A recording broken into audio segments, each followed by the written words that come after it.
your job as a parent is not to keep the kid from falling down, but to keep the kid from hurting himself or hurting herself. And don't be afraid to just watch them fail and try to figure it out. Kids are resilient. Everyone knows that. So let them demonstrate that to themselves so they can gain a little bit more confidence.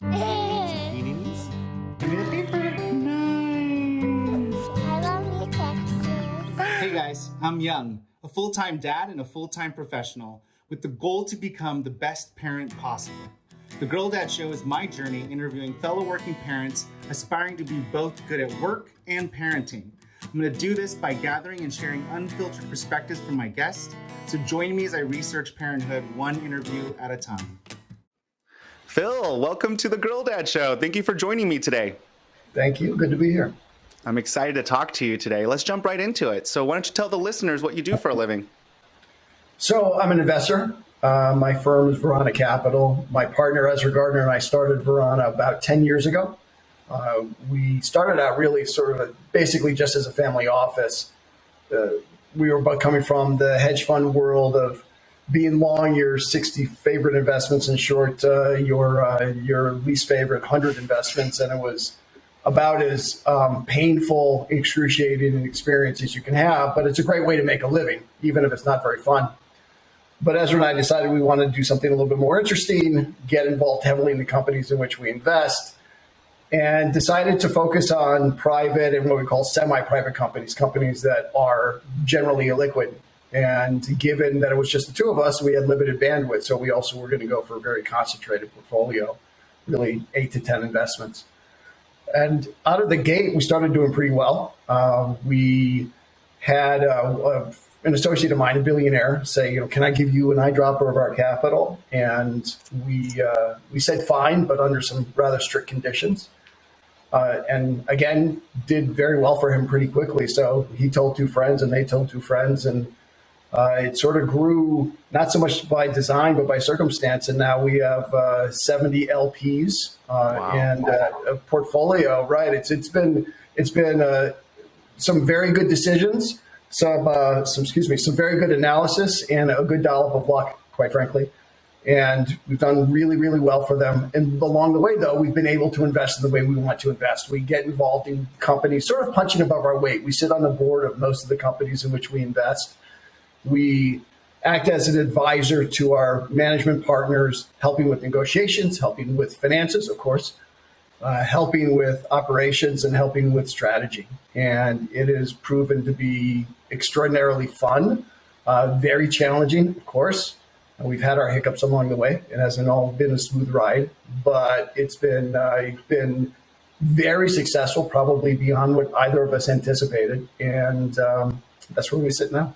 That's amazing. Wow. I love that journey and story. You make it sound so easy. I'm sure it was riddled with As I said, there have been a lot of hiccups along the way. That's right. It's a challenge, right? We've grown from just the 2 of us. We are now taking 3,500 square feet of office space. Just signed the lease yesterday in downtown Denver. Congratulations. I live in Boulder. Yeah, it'll be kind of interesting. We had sort of an odd circumstance where we were looking for office space, thought about taking something really extravagant, decided that didn't really fit our ethos so much. Though I did lose my view of the mountains, unfortunately, from the 40th floor of an office tower. But we came across some office space in an area of Denver called Rhino, which I think is sort of like hipster village, if I can infer correctly. I'm not quite sure. And it's a space that Pandora completely kitted out. Fit, very high-end furniture, desks, etc., and then pieced out. Wow. Leaving the landlord high and dry. So we were able to negotiate a good deal, but we now have a 5-year lease with an option on another 5. And in Pandora's old office. Pandora's old office, right? Pandora's still on the wall. That's amazing. Just leave it, Phil. That's awesome, actually. We have to replace the letter with Varana Capital, or at least Varana. I think we're going to be moving towards Varana as a mononym. And it's pretty exciting. It looks like we're about to grow. So Heck yeah. We'll see how it goes. I have to say, I look at your office right now, and it also sounds like you have a nice setup here too. I don't know if you're going to be able to give that up. Look at that setup you have back there. This was great because living in Boulder, my partner lives in Denver. I live in Boulder. This is sort of what we call our guest shack. It's not a guest house; it's more of a guest shack. But it's 20 feet from my back door, and now I have a 30-minute drive into Denver, which is a little bit frustrating, but it's for the benefit of the firm and the opportunity. It really not just for us, but for our associates, our employees, our LPs. It's going to make everything better.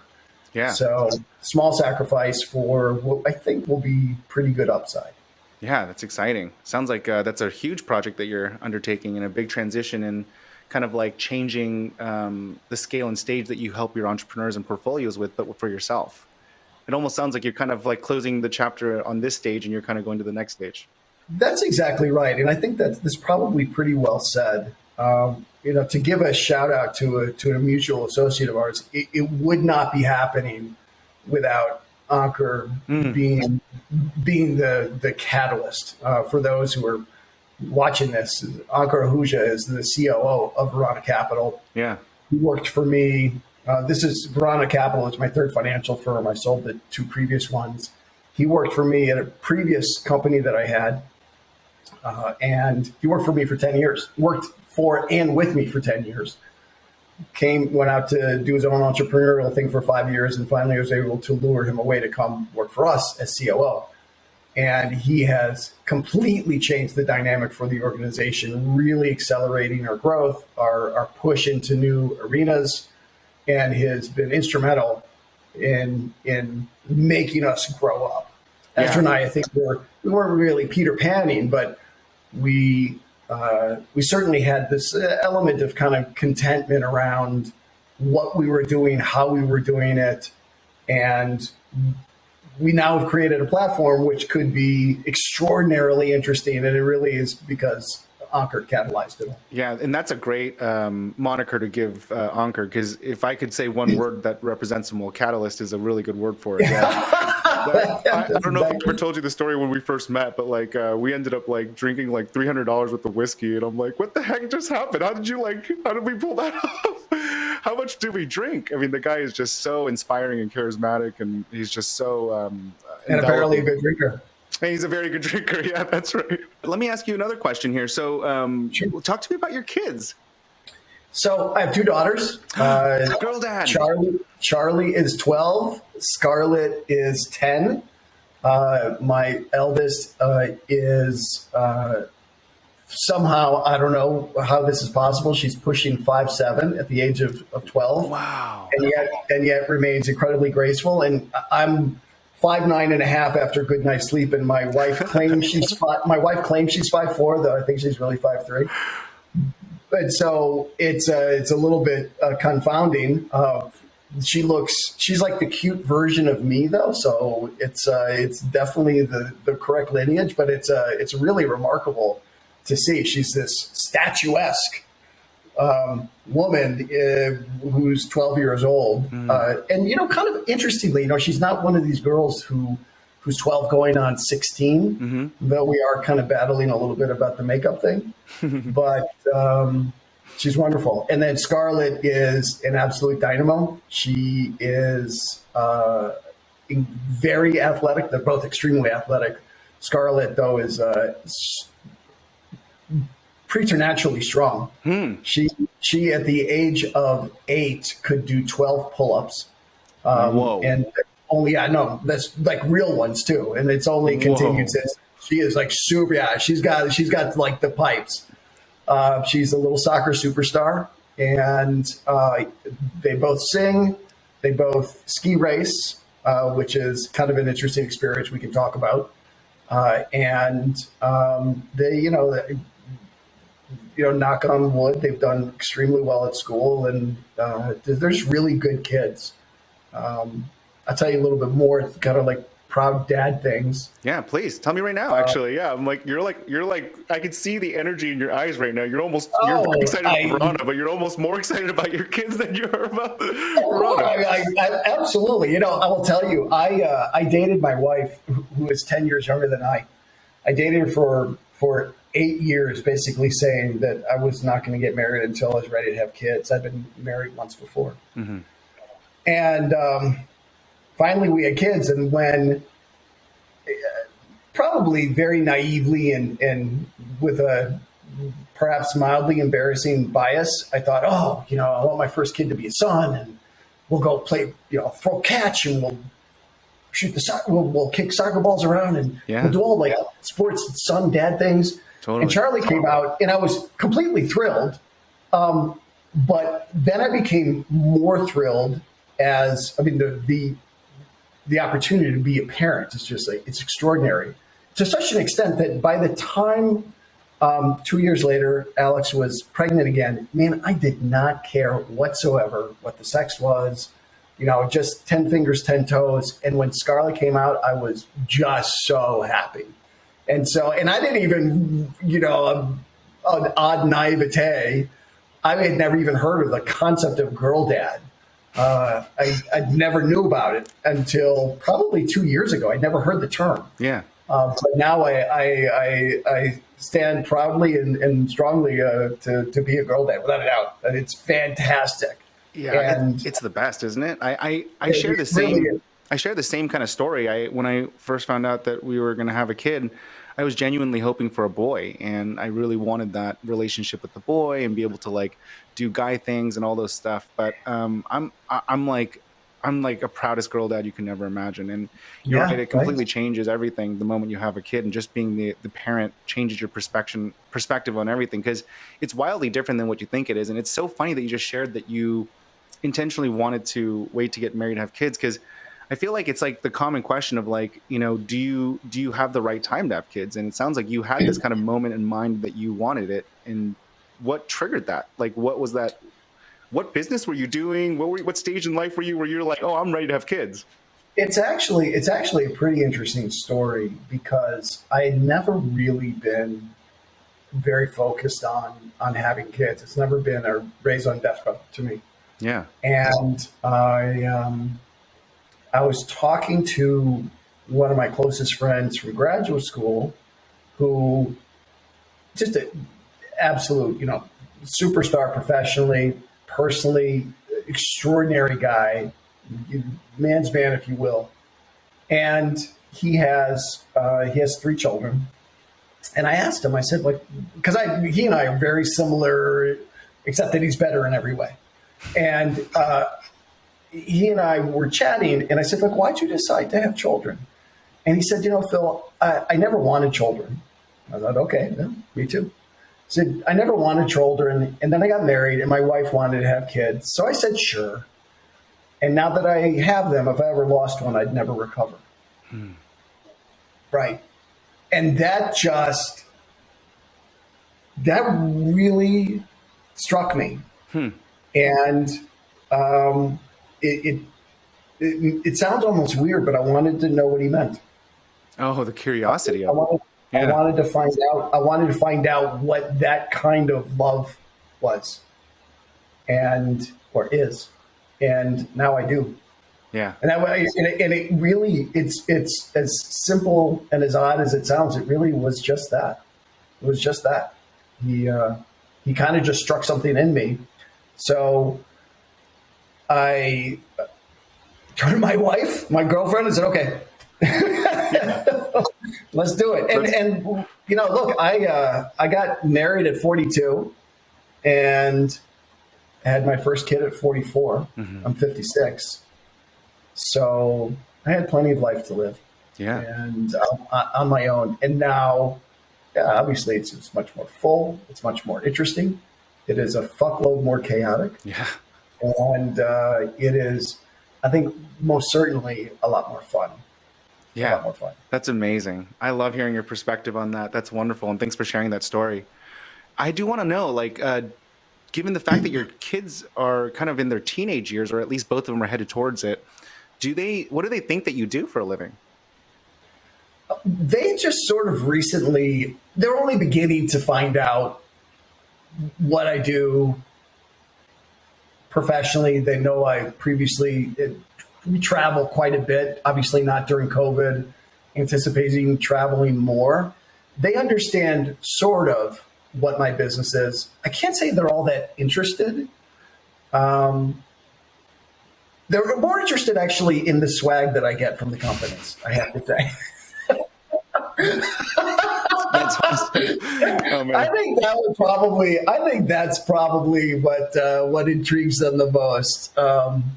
There's one company on whose board I sit, AuthID, which is a biometric verification solution, and they have a really cool purple as part of the motif, and we got the same color Nike sneakers. Oh. Alex, my wife got a pair. Charlie got a pair, and I got a pair, and they didn't have a pair in Scarlett's feet size. So she remains rather indignant and waiting with great anticipation for her to get. But sanitizer, t-shirts, Yeah. bags, towels, anything that they can get from the companies, they want to get hold of it. Particularly Scarlett. Scarlett's nickname is Scarvenger. So, like, if she can find something that she can squirrel away, she's going to take advantage of it. Wow. So does she know that these are like company marketing materials, and she just likes the fact that she's representing these like? That's correct. She really likes the Varana Capital swag. Yeah. Quite a bit. That's they all awesome. have Varana Capital. They have Varana Capital water bottles and caps and again, hand sanitizer, which Scarlett thinks is just kind of amazing. So fun. I love that they like want to represent it. That's fantastic. Yeah, it's pretty funny. The answer is they're mildly interested, but not a lot. Yeah. I'm bad. To Charlie, I'm becoming a little bit uncool. Scarlett still loves to come up and give me a kiss, and Charlie will give me a hug and a kiss, but only in private. Only within the household, I should say. Only within the household, not in front of her friends. Yeah. And then are they showing any inklings of like interest and passions, or like have you noticed any like changes in them as they're starting to get into their teenage years? So as I said, Scarlett's a little soccer superstar, and she also likes to ski race. She's beginning sort of debate which she likes better. Charlie was extremely graceful dancer, both modern and ballet. Nice. Decided to move more towards ski racing, though. They've both been skiing. This is their 9th year of skiing in the Rockies. Charlie at 12 and Scarlett at 10. So they're both very, very good skiers. This is the first year of racing, however. We just moved to Boulder in August of 2019 we're refugees of 20 years in Brooklyn. Oh, really? So, yeah. Oh, wow. Yeah. So you're not from Colorado. No, not at all. I moved to New York. My then girlfriend, now wife, and I started dating in 1999. I moved to New York, and in 2001 to be with her, and that was my second stint in New York. I started at Salomon Brothers in 1987 after graduating from college. I was there for 4 years, and then went to graduate school, and then was with a family office down in Texas, and then started at my first financial firm, then moved to New York, started my second, and hated every single day of living in New York. It is such a wasteland. I cannot stand the city. I probably dislike New York more than anybody I know. I was there for 20 years, first because of the job, then we got married, and then we had kids, and the kids were in a good school, and et cetera, et cetera. And then finally in 2017, we have a summer house in northwestern Michigan near a city called Traverse City, but outside on a beautiful lake. We go there for the full summer. And in 2017, my wife said, I don't think I want to go back to Brooklyn. And I stuck my foot in that door. Nice. And I never let it close. And we went to Seattle. We'd been to Austin 20 times for music festivals. We went to Nashville. I mentioned Oklahoma City before she smacked me upside the head. Basically cities, this is not quite fair, but sort of tertiary cities. And I only say that as in terms of size, if you will. Now, all major cities have amenities, not necessarily all major sports teams, but I don't really care very much about that. But you can get great amenities for a lot more value and a lot better lifestyle than having to live in Chicago or New York or Los Angeles or San Francisco. And then, so we were in Denver in a shopping area called Cherry Creek. And we were looking around, and there was Lululemon and a Tesla dealership, and back when it was around, in Neiman Marcus. And I said, babe, we could be in any city in the country except there are mountains way, way off in the distance. Yeah. And she said, okay, well, let's go to the mountains. And we drove out to the mountains. Within 15 minutes in Boulder, we were looking at homes. Like in a heartbeat, we knew this was the place to be. Gorgeous. They're right nestled up against the foothills of the Rockies. Had access to 5 world-class ski mountains within 90 minutes. Easy access to an international airport. The housing, the schools, like everything was great. Yeah, everything lined up. And then we bought a house, this was 2018. June in 2018, we bought a house, and then in July we were in Michigan. Sorry for the story to go on, but you'll probably be a little bit entertained by it. We bought a house in June of 2018. In July, we're out in Michigan, and we decided to tell the kids, then 8 and 10, that we were going to move to Boulder, and they'd only known Brooklyn. Yeah, and I was going to just ask that. So yeah, because they're New Yorkers. They grew up New Yorkers. To say we were apprehensive doesn't quite cover it. Yeah. So we gathered them in front of the TV because I queued up a video of the house. Nice. And just, I'll give you a quick aside. We at one point in Brooklyn, I just got very lucky on a real estate purchase, but we lived in what probably was one of the nicest apartments in Brooklyn. And I'm not being hyperbolic when I say that. Yeah. It was 2,300 square feet, 20-foot ceilings. It's a duplex. Wow. It was absolutely gorgeous. In an amazing facility. It had 2 gyms and like a movie theater. It was all like completely kitted out. I bought it in 2011, doubled in price in 3 years. And I woke up in May in 2014. I told my wife we were moving, and she said, okay. And we sold the apartment. And I said, go to Park Slope where their kid's school was, which is a half-hour drive from where we were in Williamsburg. So to save the drive. Yeah. And she went and chose a 1,200 square foot pre-war third floor walk up that didn't have a washer dryer. Oh, wow. And I said, wait, why? Yeah. And she said, well, it's 7 blocks from school, half a block from the park, and within 10 blocks of all the kids' friends. And I said, you sure you're okay with that? And she said, yeah. We figured we'd be there for a year. Yeah. We were there for 5 years. Oh, we were wow. there for 5 years. But the point of this is that they never wanted to go back to the nicer apartment. They didn't care that it was not that great apartment. It was great for them. Right. And they had what they needed, and who cared? Yeah. So anyway, I had the video queued up, knowing they were going to hit the roof. And to say that my anticipation of their reaction was off base, didn't quite cover it. They hit the fucking roof like I was shocked at how upset they were. Oh, and in a bad way. I thought you were leading to a good way. Really bad. Like recriminations of, you're taking us away from our family. This is a nightmare. I hate you. Like the whole, the whole series of the things that you hear in the worst case stories. Yeah.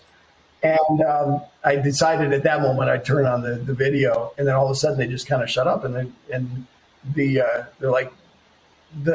looking at the video of the house. And the house, to be very fair, it's not big. Yeah. It's 2,300 square feet, main house. The guest house is 600 square feet, but it's nicely pointed. But best of all, it has an amazing piece of land on which we sit.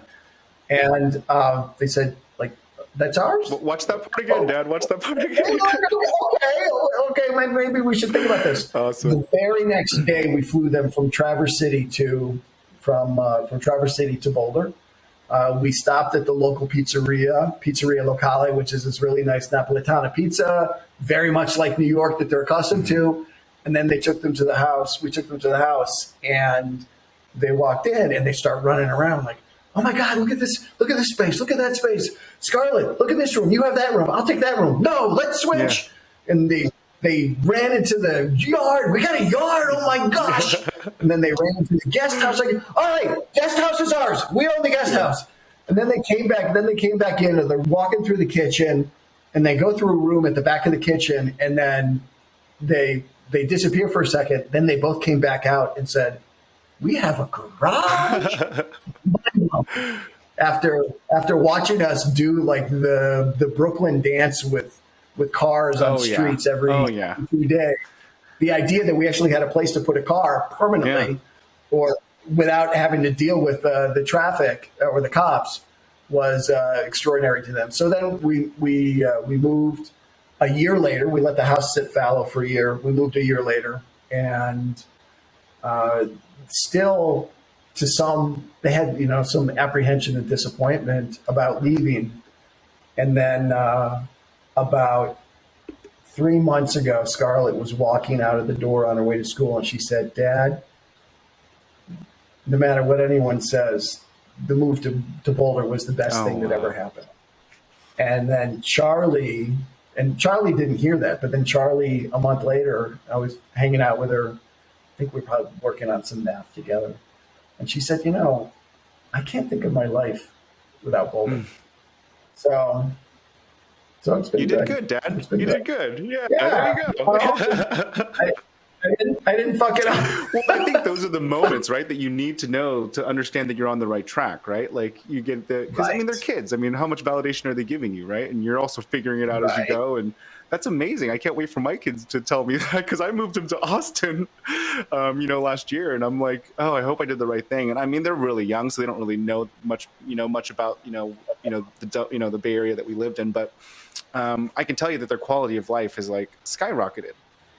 Of course. Yeah, I mean, we went from like these tiny little houses, like these that were racked right next to each other, to like now we have like land, and we have like a yard, and we have neighbors, and like it's just amazing, right? And so I've been taking up all the airspace. Tell me about your kids. Oh, I have a 3-year-old and a 5-year-old, Lily and Grace, and they are it's so fun listening to you talk about all this stuff, because very similar journey in the sense that I was very reticent of having kids until I turned like 35. And then I don't know if it's like some sort of internal clock or not, but like I just like went from like being scared of having kids and commitments to like immediately like wanting to have kids as rapidly as possible. So we got married. The prime directive kicked in. I don't know what happened. It's like metabolism like slowed down. I don't know what it was, but like something just like triggered in me. And then we did everything really fast. We got married, we had kids, like all kind of like slammed in a year and a half, and just started like going down that road. And how long had you dated your wife? 10 years. Hey. Yeah, that's what I'm saying. Like, it's like really funny to hear your story, because there's a lot of like parallels, and I'm like, oh my gosh, and we're both girl dads too. It's awesome. And yeah, so they're great. I mean, I think the biggest thing for me is like, just like as I become, a dad and like really falling into this role, I enjoy it and I love it so much. And I think there's a lot of things that come with being, a parent, and an entrepreneur, right? Because I think that there's certain commitments that come with being an entrepreneur that are hard to justify, and really trying to figure out like, hey, in order to build something, you do need to sacrifice more than I think, typical W-2s do. Obviously, there's scenarios that are not the case, but for the most part, building things takes concentration and focus. And, I don't want to give up this idea of like being there for my girls and my kids and being a good parent. And just like, how do I like marry these two things that I don't want to give up? And society keeps saying like, you have to like decrease your desires to be more present, or you have to do, and I'm like, I don't really want to like subscribe to that. And so the number one thing I do whenever I try to build a business is research. And so I started a podcast researching other people doing it, so I can like learn from people like you on how you're doing it, which is a great segue to my next question, which is, how are you doing it? Like, how do you measure your success as a parent and as an entrepreneur? Well, I think the first thing to say would be, and I say this without being platitudinous, is that my wife allows me to be a really good dad and a good businessman. She is extraordinary, not always, but tends to have extraordinary equanimity and balance. She is super chill, super fun, and really, really caring. And then the best part to your question is that around the kids, she's incredibly well organized, like remarkably so. And that's a trait she inherited from her mom. I won the mother-in-law lottery, by the way, without a doubt. Nice. And so it's her ability to really kind of keep the kids moving forward. And this is not to say that I'm parachuting in. I'm very involved in their lives. I'm very involved in their daily lives. I'm responsible for making sure Charlie practices her piano. I'm responsible for making sure Scarlett practices her bass, electric bass. Nice. That's what they. Wow, you have some rad girls. That's awesome. Yeah, this is pretty. Now, Charlie's been playing piano for 7 years, Scarlett bass for 3, and they're both extremely good, given respective years at it. They're both very good at it, and I'm involved, obviously, heavily in their skiing. Well, both of us ski. I've been skiing for 40 years, Alex for 30, and I help them both with their studies. But it's really then Alex who gives me the flexibility to do what I do professionally, to travel as necessary, to leave early, stay late when necessary. It doesn't happen a lot, but she really picks up the slack when I can't provide the constancy that I would prefer. Now, that said, I've been able to build my life in a way that is very family-centric. Yeah. I am not on the road a lot. Both of us, Alex and I, we're not very social because we'd rather be with our kids. We don't go out. We don't go out a lot. Yeah. We don't do very little without them, because it's just really sort of more fun to be around them and to do things and to have experiences, even if it's just simple as like hanging out and chatting. We listen to music a lot. We're still trying to educate them about the things that we like. And they look at like parent music as like, what? Yeah. But we want them. I'm really into the National, the band. And so I wanted to steep them in the National. I've seen the National more than 30 times live. And that was a gift from my wife. She introduced me to the band in 2008. Alex is really into the Red Hot Chili Peppers. Oh, nice. That's awesome. Whatever. I saw on Twitter, I think a great description of the Chili Peppers is as really great musicians playing bad music. And that's what I kind of subscribe to. But like the pantheon of whether it's I'm really into bebop jazz or indie rock or hard rock through the 60s, 70s, 80s, I could pass almost entirely. And then the 90s when Alexandra was kind of listening to she was growing up and listening to more music. So we're trying to educate them on that. So I digressed a little bit, but the bottom line is that I've been able to design my life around my family and still be successful at my job. Now, to the point you were making about sacrifices, there was a famous investor who said, if you want to be successful, don't get married, don't have a family. And, it's a rather nihilistic perspective. Yeah. And I'm glad I didn't listen to what I think is pretty crappy advice. Yeah. I mean, statistically speaking, I can see where he's coming from, right? You understand the logic on it, but like the reality is like, is there ways to like marry that and like constantly be fighting that battle, right? And just kind of like working through it. So I'm glad you didn't take that advice either, because these stories are amazing. If you're benchmarking your value by your net worth, I suppose he's right, but in terms of being able to make people happy and leave the place a little better than when you arrived, leave the earth a little bit better than when you arrived. Pretty much doing that with kids is about as best as it gets, in my opinion. That's awesome. That's probably the best answer of measuring success that I've gotten so far. I love it. That was really great. Phil, let me jump into some rapid fire questions I like to ask all my guests. That we have some symmetry in all the episodes. So what advice do you have for other parents and soon to be parents? That's actually easy. There's one piece of advice I actually got from a gentleman named Mark Eaker, who was one of my professors in graduate school. Extraordinary man, academically astute beyond, wonderful, wonderful teacher, and just a nice guy. He actually lives in Austin. Nice. I should put you in contact. Great guy. I'd love to meet him. He gave me a piece of advice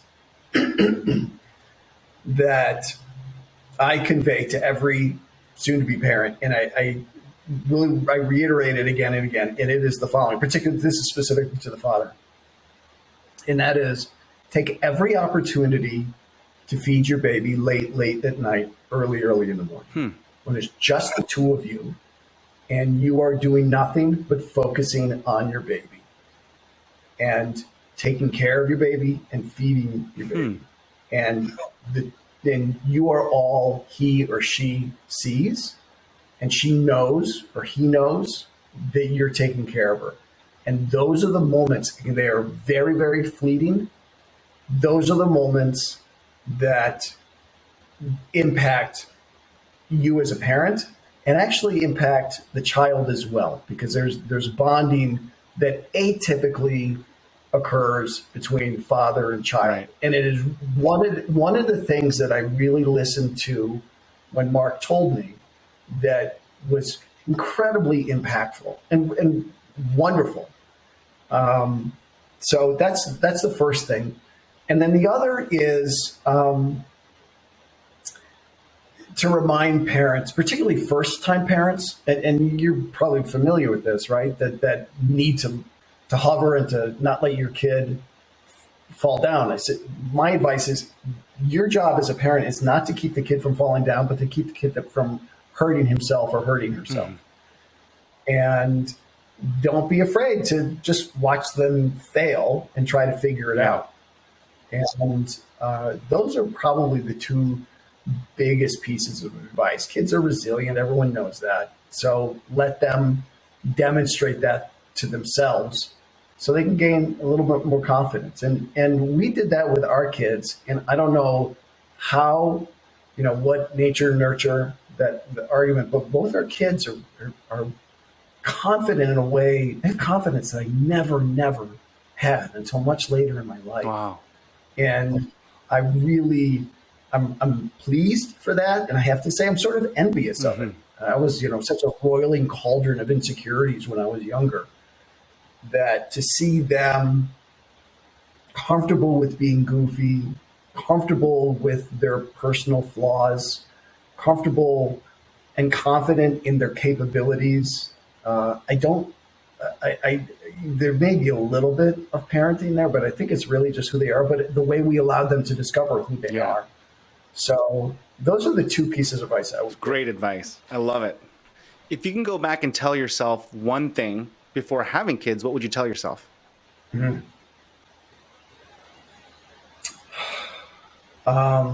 One is feed even more. I think the other, I'm very happy with the timing and the way things have worked out. I think I'm a little bit lucky in that. Having kids sooner might have been probably the piece of advice I would. Here it is. Don't be so apprehensive or fear it so much. Nice. I didn't love my childhood, and I didn't really want to recreate it. And you're not, simply because someone went through a tough period, it doesn't mean you're destined to impose that on someone else. And it's in thinking, being very, very active in thinking about mistakes that were made when I was younger, and then doing sort of the opposite that have avoided that. But, I think I feared it a lot. And that fear really delayed what has been an amazing experience. The other piece, and I say this to my wife if she ever watches it, is have more kids. Nice. After number 2, she shut down the factory, much to my shame. Yeah. But I would have as many kids as I could afford if given the opportunity. Yeah. So I think now we're going to get a dog instead. Oh, that's awesome. But don't tell my kids; they don't know. All right, sounds good. I won't. And this will come out for a few weeks, so hopefully you're getting it in the next few. This is just a secret between us, and that's actually and all the listeners, right? They don't know yet. What is the most surprising thing that you've learned about yourself after becoming a parent? Patience. Oh yeah, patience. You have a lot more patience. Than you thought, Patience. Yeah, I'm sort of an impatient fuck, and it's something that drives me professionally and is helpful, but it's kind of a bad thing to have as a parent. Right. And I am much more. This is what everybody says who knows me. I'm so much more empathetic. You're almost like a teddy bear with your girls, then, huh? So you're like, oh yeah, like the people really know me well. I'm just like, wow, dude, you changed. That's awesome. I'm not sure if that means I was a raging asshole before or just kind of an asshole before, but I think empathy and patience, without a doubt. And and in response to that empathy and patience and lack of judgment, our kids are very comfortable being honest about their foibles and mistakes to us. That's great. We don't judge them. We don't judge them on that. That's great. And I grew up in a very, very, very judgmental household. And, again, sort of like thinking about doing the opposite. And so when Scarlett has a tough thing occur at school, she'll say, "Hey, Dad, let me tell you about something that happened." And we'll chat about it. And Charlie will have what she calls her Charlie confessionals. And she'll talk about things that she did or mistakes she made or experiences that she had. And there's, we, as much as we can, try to be open and receptive and non-judgmental to it. So empathy and patience. Love it. It's great. And then all-time favorite business book or book in general? There are many varied ones.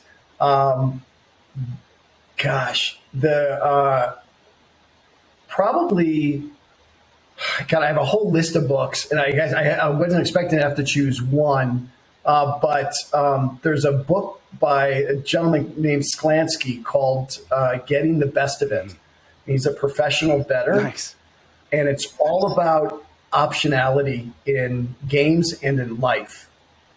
And because we're confronted every day with probabilistic dynamics that we have to understand to be successful. And I think it was Charlie Munger who said you have to be just a little bit more rational than most of the people to be successful. And that little bit more rationality comes around probability. And so that book, I think, was probably one of the most important books that I read. So that would be my, and I love probability. I don't love gambling, but I'm intrigued by games of chance. Yeah. And I'm fascinated by how casinos make money. Being the house is a huge advantage. Like if you can figure out how to be the house, that is how you make a shit ton of money while managing risk in an appropriate way. So Getting the Best of It by Sklansky. I'll check that out. I'm really excited to read that, actually. Very good. I have a whole list. I have a whole list of books. I mean, if you could send it to me, that'd be great. I'd love to add them all to my list. Yeah. So last question to close us out here. When you're not being a super dad or building the next era of Varana Capital, what does Phil do for fun? What's your downtime activities? I have a severe chess addiction, Nice. and I kid you not, it's problematic. I have probably played, I don't even want to say how many thousands of games in the last 10 years. I mean, it's insane. But chess.com is a well-worn URL for me. And then I have been taking guitar lessons. If I'm going to make the kids play piano and bass, and even my wife now takes piano lessons. I have a guitar teacher named Charlie White. So I'm gonna pimp him a little for just a second. Charlie White just put out an album on Spotify and Apple called Fate, and it is extraordinary. The guy is a musician, as a songwriter, as a composer. He is absolutely fantastic. He's local here to Boulder, and it's been fabulous. I've always loved music. I played piano early in my life, and then I played baritone, and then I played saxophone, all of them pretty poorly. And then I picked up piano again when I could afford to pay for lessons in my 20s. And then in graduate school, I picked up a guitar, and I've never put it down. Nice. So guitar and chess, and then trying to keep myself in shape. I was actually a very good tennis player when I was younger, and then I competed triathlons for 15 years, and also played soccer. But then at 44, the wheels just completely fell off. So I bike and swim and try not to get fat. Those are good aspirations, but I love those goals. It's fun. Living in Boulder, where the septuagenarians have six packs, it's a little bit of an ethos. Yeah, that's a great ethos to have. I think we should have that ethos everywhere. I feel like it's like something that we should all aim for and aspire for, right? It's a local challenge. Phil, thank you again for taking the time out of your busy schedule to talk to me about parenting and business. It's been really, really fun and enjoyable. I appreciate it. I appreciate it. Thank you very much for your time, Young. It's nice to see you too. Take care. Thanks for tuning in to another episode of The Girl Dad Show. We really hope you enjoyed that interview, and as always, please take a moment to review, rate, and subscribe. We'll see you next time.